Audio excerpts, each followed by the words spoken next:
Новите глобални случувања ќе ги натера компаниите да се воздржат од нови вложувања, што дополнително може да ја спушти бројката на странски инвестиции во земјава, која според последните податоци е значително намалена.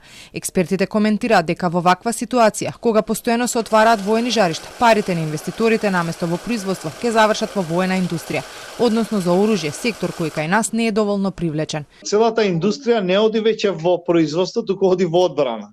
И тоа треба да го имаме во предвид, а ние немаме индустрии кои што ќе бидат се во тој одбранбена индустрија. Затоа што сите се фокусирани таму.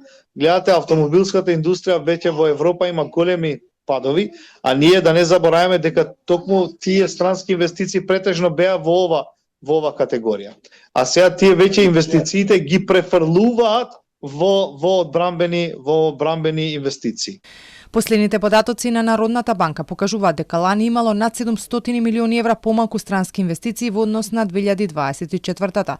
За познавачите ваквите бројки се загрижувачки. Препорачуваат државата прво да ги среди работите дома, а потоа да донесе нова стратегија за привлекување, затоа што постоечката не дава резултати.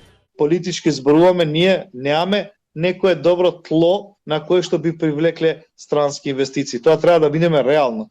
Ако ние не привлечеме, ако ние не правиме дома, не ги завршиме работите со реформи, со интегрирање кон тој голем европски пазар, на кој што и те како би имале голем бенефит, затоа што би имале некои од индустриите би се одважиле да дојдат како европска држава да инвестираат во нашата земја.